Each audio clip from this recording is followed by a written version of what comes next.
Lo entenderás cuando seas mayor, dijo mi madre después de elegir un viaje a un resort de 5 estrellas para mi hermana. No discutí. Simplemente dejé la llave sobre la mesa y desaparecí antes de que volvieran. Llevo meses merodeando por este subreddit, leyendo las historias de todos sobre cómo enfrentarse a familiares tóxicos. Nunca pensé que publicaría la mía, pero aquí estamos. Esto ocurrió hace aproximadamente un año, y finalmente estoy lista para compartir todo el lío. Mi nombre es Jennifer. Tengo 24 años y, hasta hace poco, vivía con mi madre, Denise, de 52, y mi hermana menor, Amber, de 19. Papá falleció cuando yo tenía 16 años, y desde entonces, hemos sido las tres en nuestra casa familiar en los suburbios de Cleveland. Bueno, se suponía que era nuestra casa. Déjame pintarte un cuadro de cómo funcionaban las cosas en la casa de los Martínez. Amber fue la niña de oro desde el primer día. Mamá siempre tenía excusas, es más joven. Es más sensible. Necesita más apoyo. Mientras tanto, se esperaba que yo fuera la responsable, la que no necesitaba nada, la que simplemente debía estar agradecida por lo que tenía. Cuando Amber quiso dejar su trabajo a tiempo parcial en la cafetería local porque su jefe era malo con ella, mamá apoyó su decisión y le aumentó la paga. Cuando pregunté si podía usar parte de mi fondo universitario para estudiar en el extranjero en mi tercer año, el dinero no crece en los árboles, Jennifer. Se practica. Amber recibió un Honda Civic nuevo para su 18 cumpleaños. Yo recibí una bicicleta usada para el mío y me dijeron que agradeciera tener transporte. Las amigas de Amber siempre eran bienvenidas a quedarse a dormir, pedir pizza y hacer ruido hasta las 2 de la madrugada. Cuando mis amigos de la universidad me visitaban, mamá se quejaba de la interrupción y les pedía que se fueran antes de las 10 de la noche. Pero el verdadero detalle, después de la muerte de papá, nos dejó la casa a las 3 por igual. Mamá tenía la mayor parte como su cónyuge, pero Amber y yo también heredamos porciones. La poseíamos juntas, aunque mamá manejaba todas las finanzas y decisiones del hogar. Mamá siempre prometió que, cuando ella ya no estuviera, Amber y yo heredaríamos por igual. Es lo justo, decía. Esta casa nos pertenece a todas. Me gradué de la universidad con un título en marketing y conseguí un trabajo como asistente de marketing en una empresa de tamaño mediano en el centro. Ganaba $45,000 al año, lo que no era increíble, pero era suficiente para contribuir a los gastos del hogar y empezar a ahorrar. Ofrecí pagar alquiler varias veces, pero mamá siempre se negó. Esta es tu casa, cariño. La familia no paga alquiler.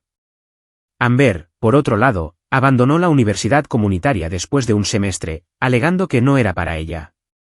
Había tenido unos 8 trabajos diferentes en 2 años, generalmente renunciando en 1 o 2 meses por algún drama con compañeros de trabajo o clientes. Mamá nunca la presionó para que contribuyera económicamente. Se está encontrando a sí misma, era el estribillo constante. La situación que finalmente me rompió comenzó en febrero. Amber había estado saliendo con un chico, Chase, durante unos 6 meses. Estaba bien, supongo, pero Amber estaba completamente obsesionada con él. Hablaba de él constantemente, publicaba sobre su relación en las redes sociales todos los días y, básicamente, lo convirtió en toda su personalidad.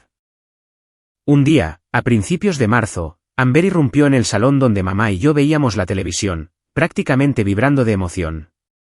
Chase me ha pedido matrimonio, chilló, agitando un pequeño anillo de diamantes.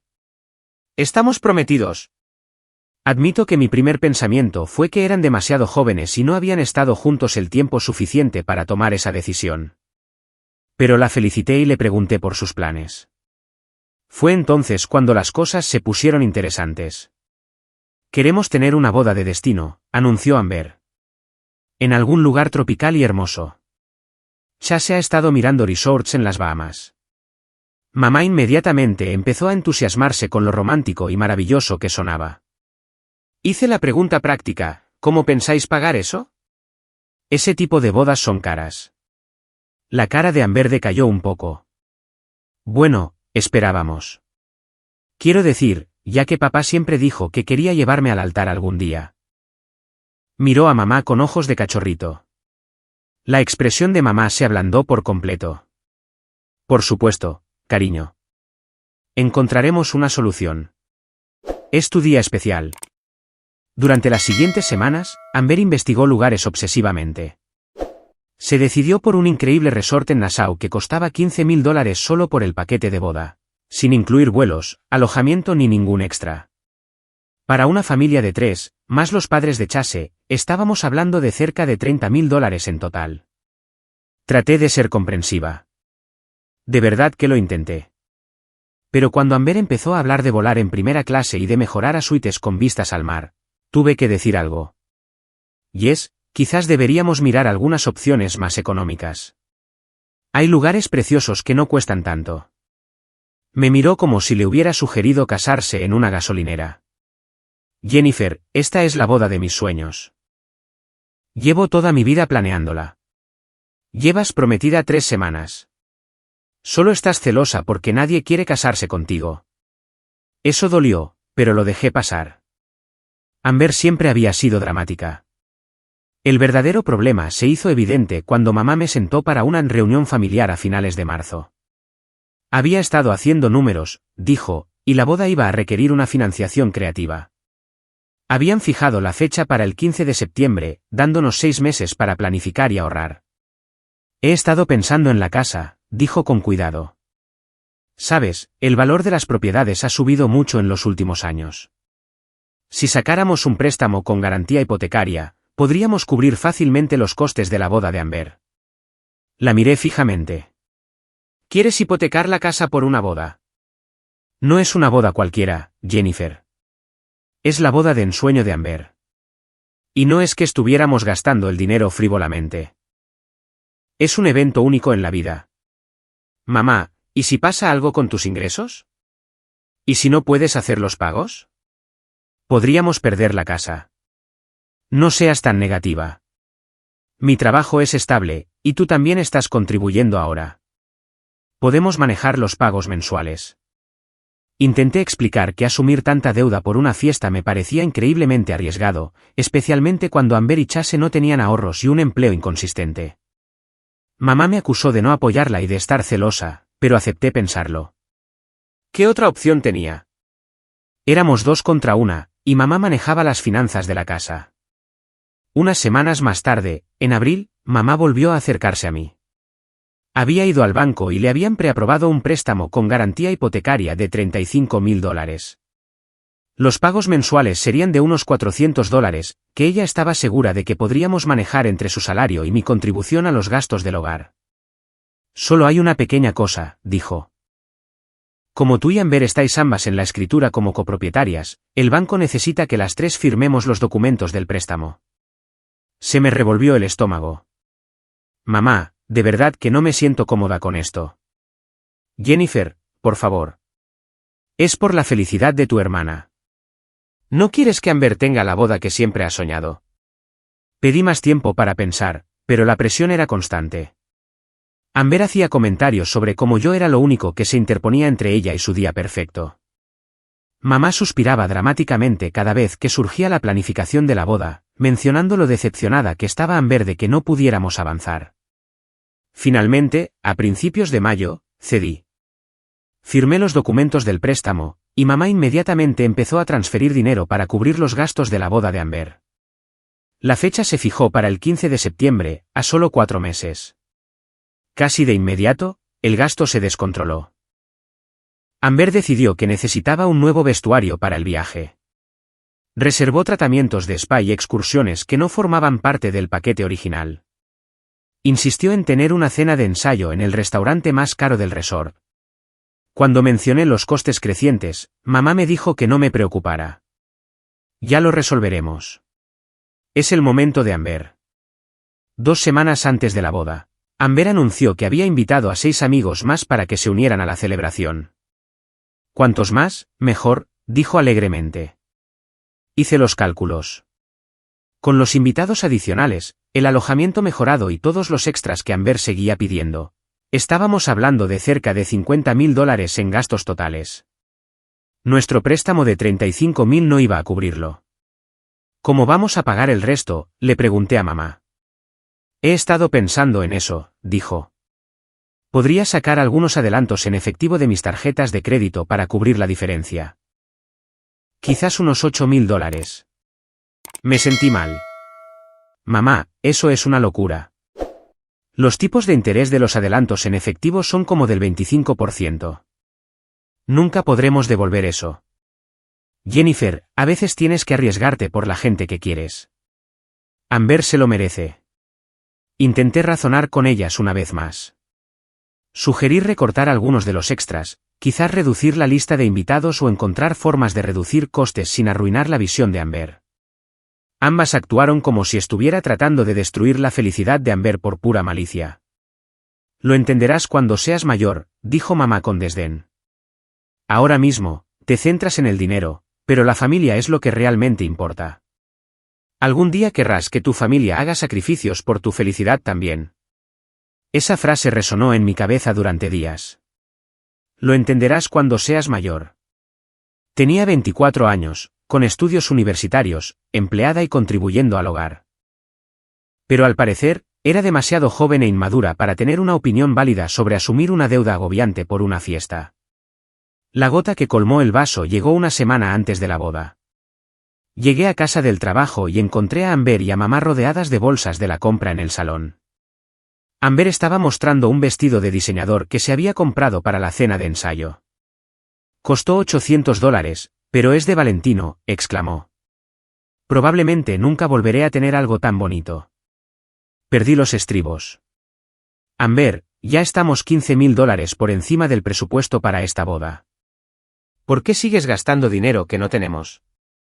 Dios, Jennifer, estás tan obsesionada con el dinero. Es solo un vestido. Es un vestido de $800 que estamos pagando con deuda de tarjeta de crédito. Nosotras, la voz de Amber se volvió fría. Esta es mi boda. Si no quieres apoyarme, quizás no deberías venir. Miré a mamá, esperando que dijera algo, cualquier cosa, para reconocer lo irrazonable que se había vuelto todo. En lugar de eso, suspiró y dijo, Jennifer, sé que estás estresada por las finanzas, pero, ¿no puedes simplemente alegrarte por tu hermana? Este es el día más importante de su vida. Esa noche, no pude dormir. No dejaba de pensar en lo que había dicho mamá. Lo entenderás cuando seas mayor. El condescendencia en su voz, el desprecio de mis muy razonables preocupaciones, la suposición de que yo era simplemente demasiado inmadura para entender la importancia de la familia.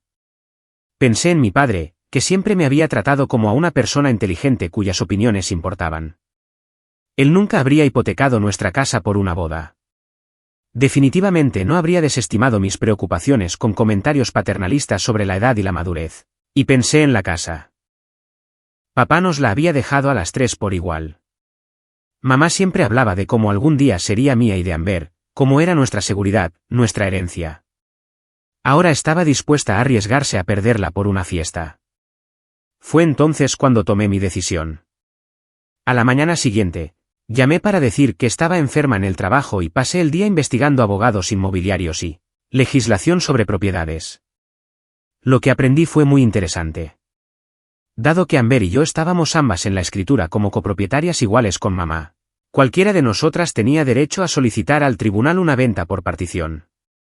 Esencialmente, si los copropietarios de una propiedad no podían ponerse de acuerdo sobre cómo gestionarla, el tribunal podía ordenar su venta y la división de las ganancias según los porcentajes de propiedad. Era una opción nuclear, y probablemente destruiría mi relación con mi familia, pero me enfrentaba a años de pagos de deudas de préstamos que nunca quise. Además, Amber podría tener su momento de princesa perfecto. Pasé el fin de semana hablando con abogados. El proceso llevaría varios meses, pero era definitivamente posible. La casa valía unos $320.000 según ventas comparables recientes. Todavía quedaban unos $180.000 de la hipoteca original, más el nuevo préstamo con garantía hipotecaria de $35.000. Después de pagar eso y los honorarios legales, nos quedarían aproximadamente $95.000 para dividir entre 3. Mi parte sería de aproximadamente $30.000. No una fortuna, pero suficiente para un buen depósito para un apartamento y algo de respiro. Pero no estaba del todo lista para la opción nuclear. Decidí intentar una última conversación con mamá. El lunes por la noche, le pedí que se sentara conmigo en privado. Le expliqué mis preocupaciones sobre la deuda que estábamos asumiendo, el riesgo para nuestra casa y el patrón de irresponsabilidad financiera que esta boda representaba. Mamá, quiero a Amber y quiero que sea feliz, pero estamos hipotecando nuestro futuro por un día. ¿Qué pasa si pierdes tu trabajo? ¿Qué pasa si la casa necesita reparaciones importantes? No nos quedará capital y tendremos $50,000 de deuda con altos intereses. Mamá escuchó, pero pude ver en sus ojos que ya había tomado una decisión. Jennifer, entiendo que estés preocupada, pero a veces en la vida, tienes que dar saltos de fe por la gente que quieres. A Amber le ha costado encontrar su camino, y esta boda representa un nuevo comienzo para ella. No voy a dejar que la ansiedad financiera le robe este momento. ¿Y qué hay de mi futuro? ¿Y de mi seguridad? Eres joven, inteligente y capaz. Lo resolverás. Amber necesita más apoyo ahora mismo. Ahí estaba. La misma vieja dinámica que había definido a nuestra familia desde la muerte de papá. Las necesidades de Amber siempre eran lo primero. Mis preocupaciones siempre eran secundarias. ¿Y si dijera que quiero vender la casa?, pregunté en voz baja. El rostro de mamá se puso blanco. ¿Qué? ¿Y si dijera que ya no quiero ser parte de esto? ¿Y si quisiera cobrar mi parte y empezar de nuevo en otro lugar? Jennifer, no puedes hablar en serio. Esta es nuestra casa familiar. Tu padre quería que permaneciéramos juntas. Papá quería que nos cuidáramos las unas a las otras. No quería que nos arruináramos dando fiestas. Discutimos durante otra hora, pero estaba claro que mamá no iba a ceder. La boda de Amber se iba a celebrar independientemente de las consecuencias financieras, y se esperaba que yo lo aceptara porque la lealtad familiar primaba sobre todo lo demás. Esa noche, llamé al abogado con el que había consultado antes y le dije que quería seguir adelante con una acción de partición. Me explicó que necesitaría notificar formalmente a las otras partes con documentos legales. Dejar los documentos sobre una mesa de la cocina no sería legalmente suficiente. A la mañana siguiente, martes, 5 de agosto, exactamente 6 semanas antes de la boda de Amber, presenté la documentación legal para forzar la venta de nuestra casa familiar. Hice arreglos para que un notificador entregara los papeles a mamá y a Amber el lunes siguiente, 12 de agosto, lo que les daría un mes completo antes de la boda para procesar la situación. No les conté a mamá y a Amber inmediatamente sobre la demanda. Se iban el jueves, 12 de septiembre a las Bahamas, y yo quería darme tiempo para averiguar mis próximos pasos antes de la inevitable explosión. El notificador entregaría los papeles el lunes, 12 de agosto, dándoles un mes completo para lidiar con la situación legal antes de su boda. El miércoles, 11 de septiembre por la noche, empaqué 2 maletas con mis pertenencias más importantes y las cargué en mi coche. Encontré un apartamento de alquiler a corto plazo al otro lado de la ciudad y di un depósito. Hice arreglos para tomarme una semana de vacaciones del trabajo, con efecto inmediato. El jueves por la mañana, esperé a que mamá y Amber se fueran al aeropuerto. Amber estaba prácticamente saltando de emoción, hablando sin parar de lo perfecto que iba a ser todo. Mamá parecía estresada por todos los detalles de última hora, pero feliz de ver a Amber tan feliz. Apenas se dieron cuenta de mi despedida. Yo me quedaba para cuidar el fuerte y las vería cuando volvieran el lunes. Después de que su Uber se alejara, volví a entrar en la casa por última vez. Recorrí todas las habitaciones, recordando a papá enseñándome a andar en bicicleta en la entrada, ayudándome con los deberes en la mesa de la cocina y leyéndome cuentos antes de dormir en el dormitorio de mi infancia. Iba a echar de menos este lugar, pero hacía mucho tiempo que no se sentía como un hogar. Dejé un sobre cerrado en la mesa de la cocina con el nombre de mamá. Dentro había una copia de los papeles de la demanda de partición y una breve nota: mamá, intenté hablar contigo sobre mis preocupaciones, pero dejaste claro que los deseos de Amber son más importantes que la seguridad financiera de nuestra familia. Dado que estás decidida a arriesgar la casa por su boda, he decidido reclamar mi parte ahora en lugar de esperar la inevitable ejecución hipotecaria. Deberías haber recibido los documentos judiciales oficiales el mes pasado. Se incluye la información de contacto de mi abogado. Me quedaré en otro lugar mientras esto se resuelve. Espero que la boda de Amber sea todo lo que ella soñó. Jennifer. También dejé la llave de mi casa en la mesa, junto al sobre. Luego conduje a mi nuevo apartamento y esperé. Volvieron el lunes por la noche, 16 de septiembre, sobre las 8 de la tarde. Estaba viendo Netflix cuando mi teléfono empezó a explotar. La primera llamada fue de Amber a las 8:47 de la tarde. La dejé ir al buzón de voz.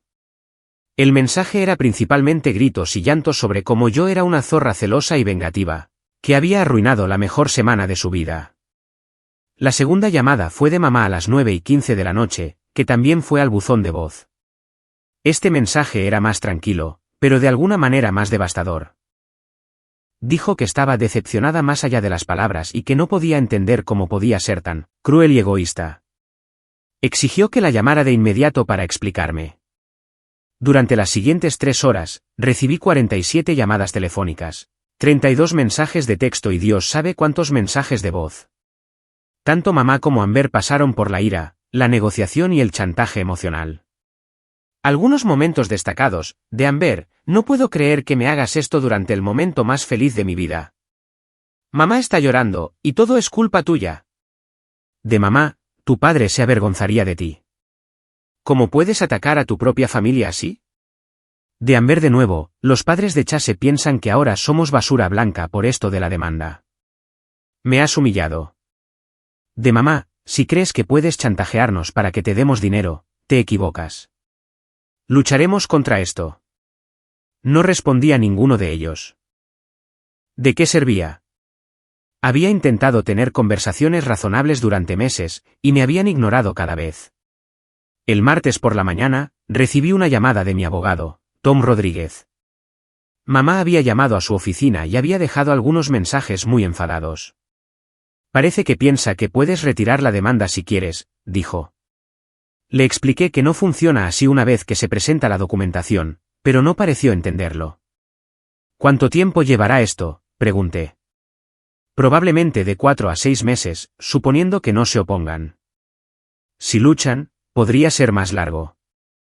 ¿Cuáles son las posibilidades de que luchen? Sinceramente, bajas. La ley es bastante clara sobre los derechos de partición.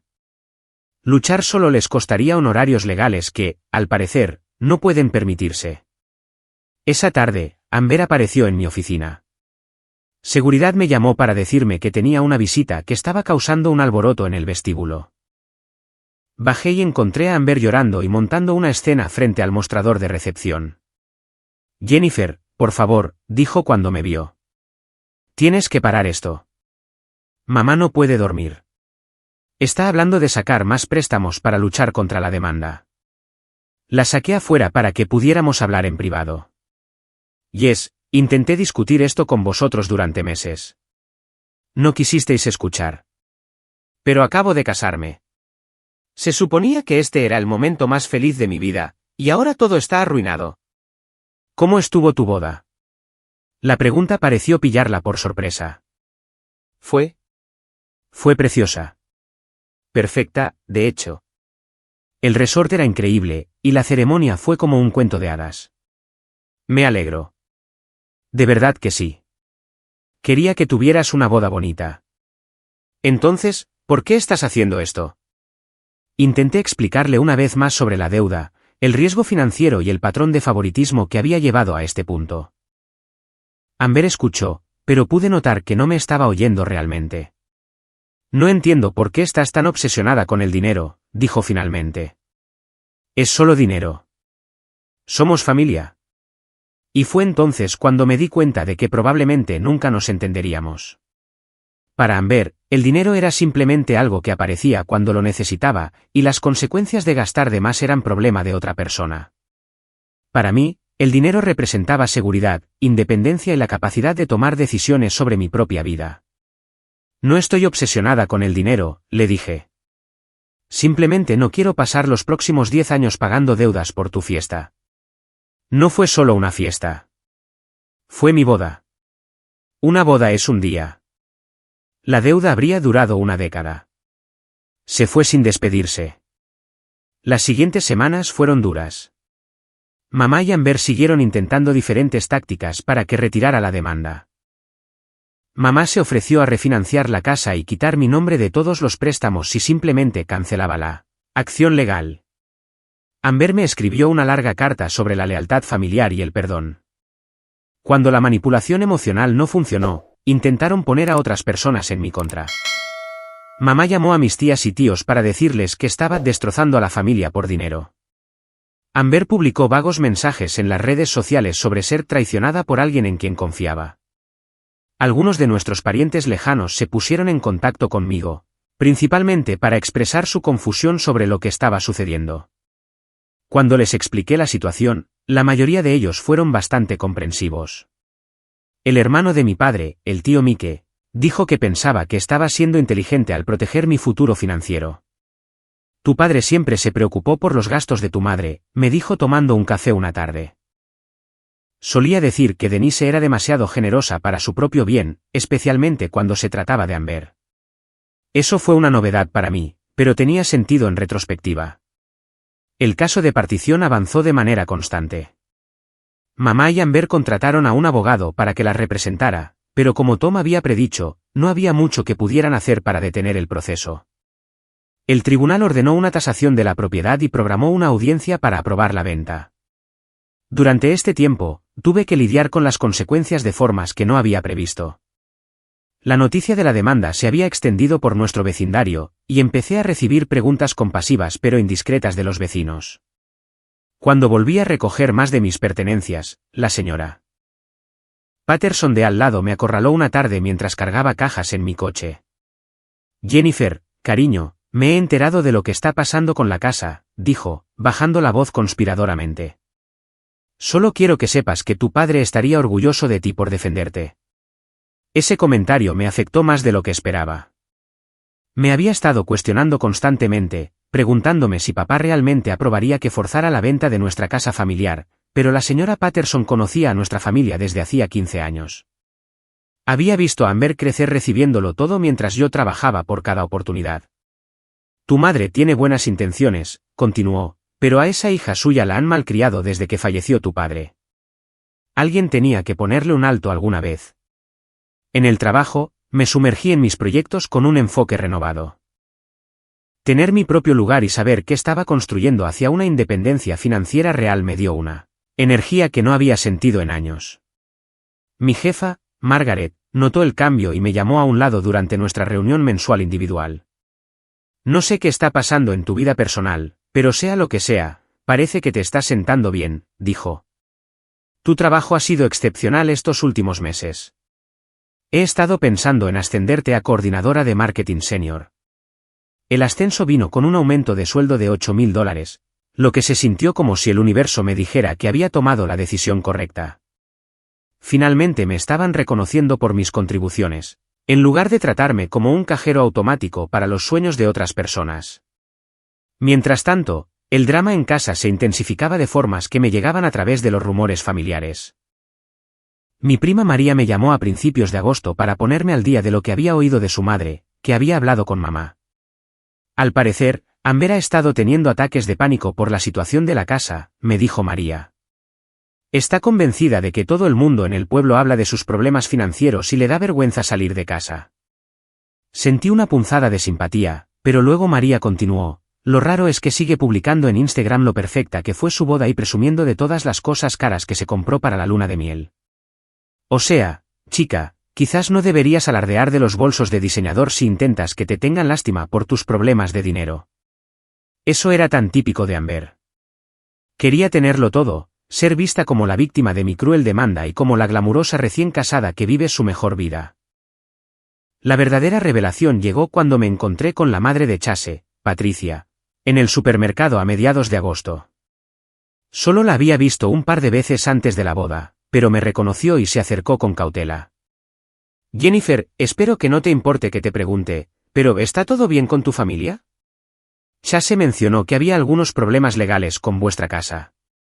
Le di una breve y diplomática explicación sobre la demanda de partición, centrándome en el desacuerdo financiero en lugar del drama familiar. Patricia escuchó con una expresión cada vez más preocupada. Dios mío, dijo cuando terminé. Chase no nos contó toda la situación. Solo pensamos que estabais teniendo algún tipo de disputa familiar sobre los gastos de la boda. ¿Qué os dijo Amber? Patricia pareció incómoda. Bueno, dijo que estabas celosa por no ser el centro de atención y que estabas tratando de arruinar su matrimonio, causándole estrés financiero. Lo hizo sonar como si estuvieras siendo vengativa por algo insignificante. Por supuesto que lo había hecho. No me sorprendió del todo, pero aún así me dolió saber que Amber estaba difundiendo esa versión de los hechos a la familia de Chase. La verdad es, le dije a Patricia con cuidado, que me preocupaba la cantidad de deuda que se estaba asumiendo por la boda. Cuando intenté discutir alternativas, me dijeron que era demasiado joven para entender las prioridades familiares. Sentí que mi única opción era proteger mis propios intereses financieros. Patricia asintió lentamente. Tengo que admitir que el padre de Chase y yo nos quedamos impactados por lo caro que era todo. Nos ofrecimos a contribuir, pero Amber insistió en que todo tenía que ser exactamente como ella lo había planeado, sin importar el coste. Terminamos gastando el doble de lo que habíamos presupuestado solo para mantener el ritmo. Esto era nuevo para mí. No me había dado cuenta de que los padres de Chase también habían sido presionados para gastar de más por la visión de Amber. Entre tú y yo, continuó Patricia, Chase ha estado estresado por el dinero desde que volvieron de la luna de miel. Amber no para de hablar de comprar una casa y formar una familia de inmediato, pero apenas pueden permitirse su apartamento actual con toda la deuda de la boda que arrastran. Después de esa conversación, me sentí más segura que nunca de que había tomado la decisión correcta. No se trataba solo de protegerme de la deuda, se trataba de negarme a permitir un patrón de irresponsabilidad financiera que estaba perjudicando a todos los que rodeaban a Amber, incluido su nuevo marido. La tasación ordenada por el tribunal tuvo lugar a finales de octubre. El tasador pasó unas 2 horas en la casa, midiendo habitaciones y tomando fotos. Yo no estuve allí, pero mamá me llamó después para decirme que el valor preliminar era de $315,000, lo que se acercaba a lo que yo había estimado meses antes. El abogado dice que debemos esperar que la venta final se realice en algún momento de diciembre o enero, dijo, su voz plana, resignada. Amber sigue preguntando si hay alguna manera de detenerlo, pero él ha sido muy claro en que no la hay. ¿Cómo está ella?, pregunté, sorprendiéndome a mí misma con la pregunta. No muy bien. Ha estado teniendo mucha ansiedad por toda la situación. No para de decir que no era así como se suponía que iba a ser su primer año de matrimonio. Quise señalar que su primer año de matrimonio podría haber sido muy diferente si no hubiera insistido en una boda que costó más que el salario anual de la mayoría de la gente, pero no tenía sentido decírselo a mamá. Por la misma época, empecé a recibir presiones de fuentes inesperadas. La hermana de mi padre, la tía Carol, me llamó una noche para discutir la situación. Jennifer, sé que te sientes herida por las decisiones de tu madre, empezó, pero ¿no crees que estás llevando esto demasiado lejos? Tu padre quería mucho esa casa. Es donde creciste. Obligar a tu madre y a tu hermana a venderla parece tan definitivo. Le expliqué mi razonamiento, pero la tía Carol siguió insistiendo. ¿No podríais llegar a algún tipo de plan de pago? Quizás Amber podría devolverte el dinero con el tiempo. ¿Con qué dinero, tía Carol? No tiene un trabajo estable y acaba de contraer una deuda enorme por su boda. Bueno, ¿y qué hay de cuando empiece a trabajar a tiempo completo o cuando ella y Chase se establezcan más? La conversación dio vueltas en círculos durante 20 minutos. Finalmente, me di cuenta de lo que realmente le molestaba a la tía Carol. ¿Te preocupa cómo se ve esto para la familia?, pregunté. Hubo una pausa. Bueno, sí, francamente. La gente habla, Jennifer. Dicen que estás siendo vengativa y avariciosa. No nos deja en buen lugar a ninguno de nosotros. Ahí estaba.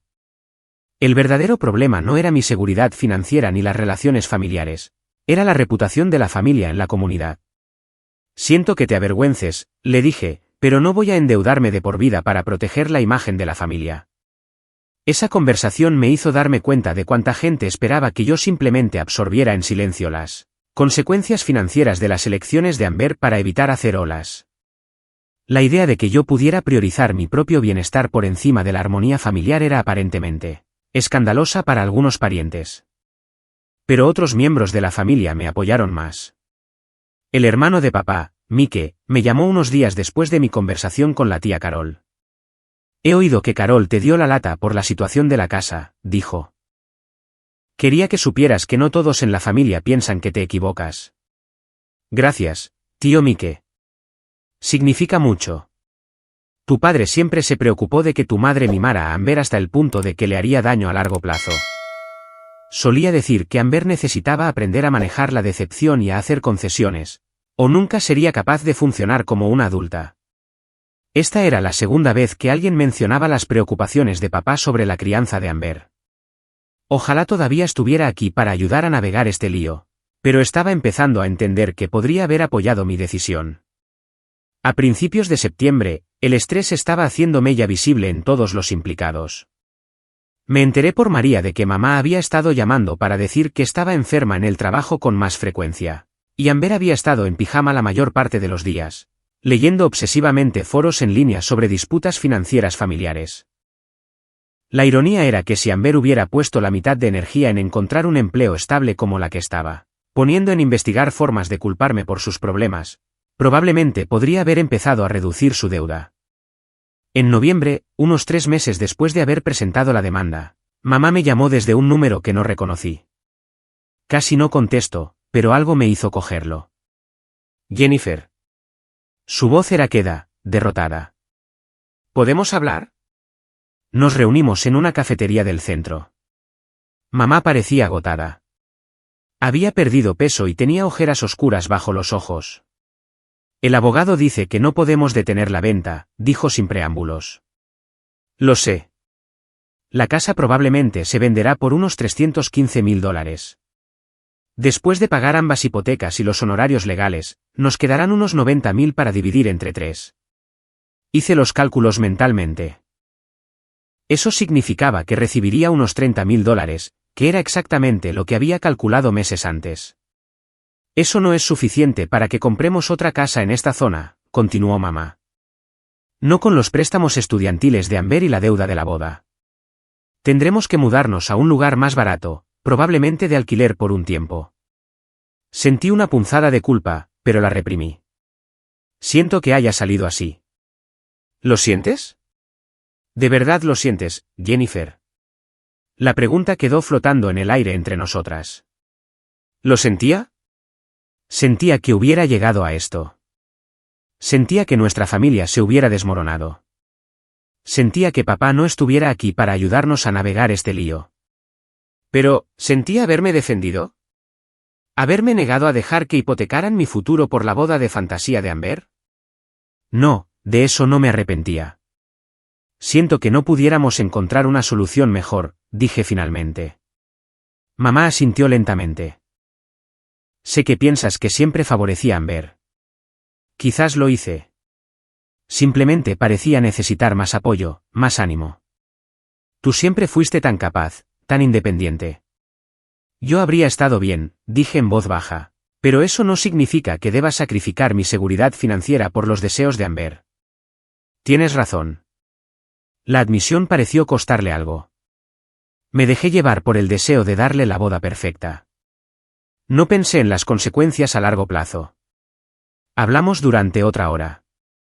No fue una reconciliación completa, pero fue la primera conversación honesta que habíamos tenido en años. Mamá admitió que los gastos de la boda se habían descontrolado por completo y que le había dado demasiada vergüenza admitir que se le había ido de las manos. ¿Y qué hay de Amber?, pregunté. El rostro de mamá se tensó. A Amber le está costando mucho aceptar la responsabilidad de todo esto. Todavía piensa que hiciste esto para herirla personalmente. ¿Y tú? ¿Crees que hice esto para herirte? Mamá consideró la pregunta con cuidado. Creo que hiciste esto para protegerte. No me gustan tus métodos, pero entiendo tus razones. La casa se vendió en enero por $318.000. Después de todas las tasas y el pago de los préstamos, recibí un cheque de $31.200. Lo usé como pago inicial de un pequeño condominio más cerca del centro, y finalmente sentí que estaba construyendo algo que me pertenecía. Mamá y Amber terminaron mudándose a una casa de alquiler a unos 30 minutos de la ciudad, donde el coste de vida era más bajo. Mamá tuvo que aceptar un segundo trabajo a tiempo parcial para gestionar sus gastos, y Amber finalmente se tomó en serio la búsqueda de un empleo estable. No he hablado con Amber desde ese día en mi oficina. Me ha bloqueado en todas las redes sociales y se niega a estar en el mismo lugar que yo en las reuniones familiares.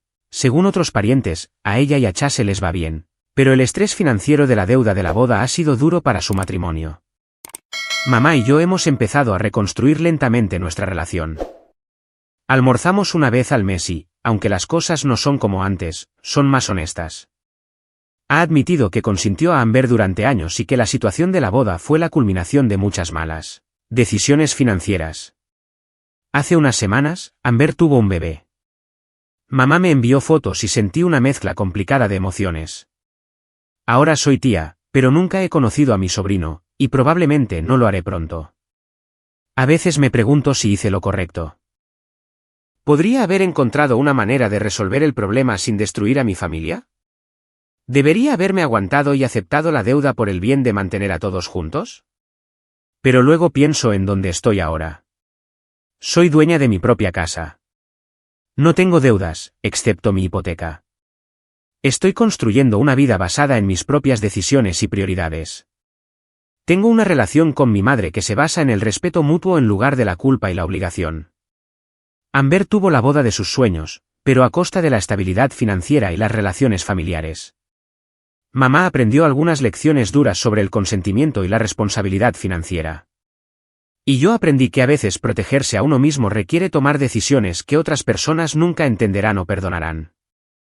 ¿Lo volvería a hacer? Sinceramente, sí. Probé todos los demás enfoques primero. Intenté razonar con ellas, llegar a un acuerdo, encontrar alternativas. Desestimaron mis preocupaciones y me trataron con condescendencia en cada momento. Cuando mamá me dijo, lo entenderás cuando seas mayor, en realidad estaba diciendo que mis pensamientos y sentimientos no importaban, que era demasiado joven e inexperta para tener opiniones válidas sobre mi propia vida y mi futuro financiero. Resulta que lo entendía perfectamente. Entendía que se me pedía que sacrificara mi seguridad por los deseos de otra persona. Entendía que mi familia me veía como un recurso a utilizar en lugar de una persona a respetar. Y entendía que a veces la única manera de que la gente te tome en serio es mostrarles que sus acciones tienen consecuencias. La llave que dejé en la mesa no era solo la llave de una casa. Era un símbolo de todo lo que estaba dejando atrás, la disfunción, el favoritismo, la irresponsabilidad financiera y la expectativa de que siempre sería yo quien se sacrificaría por la felicidad de los demás. No me arrepiento de haberlo dejado atrás.